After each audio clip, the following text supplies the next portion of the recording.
Well, hello guys. I'm here today to talk about a concept that is really present in our day-to-day life, that being the unpredictable. And among other things, I'm going to present my story with it and how I entered contact with it and decided to be here today. Well, but firstly, I'd like to talk about how I made this TED Talk, how I projected it and wrote it. Basically, it was all quite unpredictable, as at some point I had no idea of the ideas I would put here, what I would do to present this, or how I would be here in front of you talking today.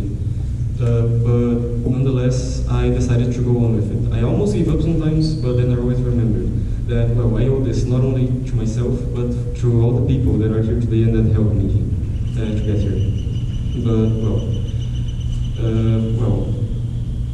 the unpredictable didn't present itself only in ideas and how I was going to write here, but also in events. As for example, the bus trip we did with the school this year. We didn't know what it was going to be like. We didn't know the city we were going to, or what exactly we were going to do there. But we basically discovered when we got there, and that is one of the many events that happened in my life, where I noticed that the unpredictable is everywhere and in every day. But, now, how did I get here? My story with the unpredictable and how I got here started over a year ago, when I started watching tabletop RPGs online. I started getting more and more interested in that, and eventually gathered my friends to play. There was some really interesting results, because I thought, I'm going to present a story to my friends, and they basically are going to act as the main characters and play, but I already know what's going to happen. But I couldn't be more wrong about that, as I suddenly discovered that I had no idea of what was going to happen there, and that became my favorite part about the game itself. We played it, and none of us knew what was going to happen. And I started getting more interested, not only in the game, but in this concept, this unpredictable that was everywhere. And during my whole life, I started to notice things that happened. And that by itself, it was really, really interesting. And after we played that, and after I started getting more interested in the concept of the imprevisible and the unpredictable, I took part in this Moon conference that happened here in school. That's basically a simulation of the United Nations conference. There I noticed a lot of similarities with the RPG games I played with my friends. As students took part as delegates from different countries and represented not necessarily what they believed in or what their opinions were, but they represented the countries that they were chosen to. And that was also when I joined the Moons Club here in school to take part in the next event. But then I started getting more and more interested, seeing it everywhere in my day-to-day life. But of course, that doesn't only happen in events or having ideas. That is actually one of our main forms of entertainment, for example. That's why we don't like spoilers, for example. Books and movies, we like to watch them to see what happens. But if we're told what happens before watching or reading the book, there's no point in watching it anymore, because everything will be boring. You already know what's going to happen. That's why we don't like knowing spoilers, for example. But of course, there isn't only a good side of it. As everything in life, there is always a bad side to the unpredictable. And in this case, it is the anxiety problems that it can give, the fear of the unknown, you can say. And basically, that is fearing what's going to happen next, fearing the not knowing of what's going to happen next.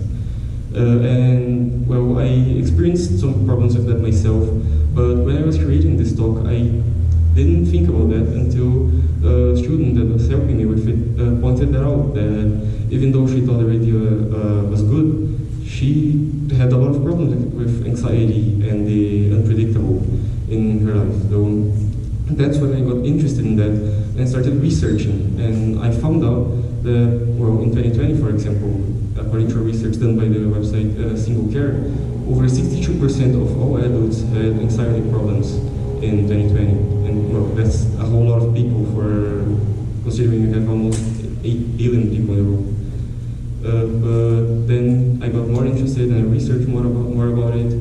And well, now connecting it a bit with RPG, for example, I discovered a research that showed that role-playing, for example, in RPGs and acting as a character that is not yourself can help a lot with presenting yourself to a new group of people and to, well, public speaking in general. And so that was really interesting, seeing how everything ended up connecting itself in the end. But, well, and as I was playing the game, I kind of created some kind of metaphor that I found really interesting. That's basically the players had some sort of, and that applied to everything I saw unpredictable.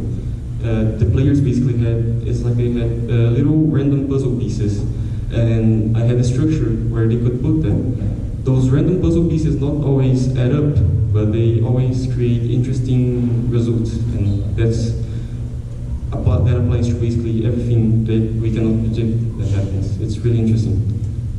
But, well, now ending a bit the topic of RPGs, something I want to talk about next, it's planning and the ability we have to adapt. Because, well, we make plans through everything. I plan myself to be here, you plan yourself to be here, but not always those plans go well according to the plan. And that's where we have two options. Either we cry about it, or we adapt to the situation and solve the problems. And trust me, by personal experience, I know the second option is harder, but it's always the better one. Because, well, the ability we have to adapt is, in my opinion, the most important ability everyone can have. That is why we are here, for example. And I'm not talking about only adapting to wake up early on a Saturday to be here, but I'm talking we as a species. We are Homo sapiens because not necessarily we're stronger than our ancestors, but because we adapted better to the situations around us.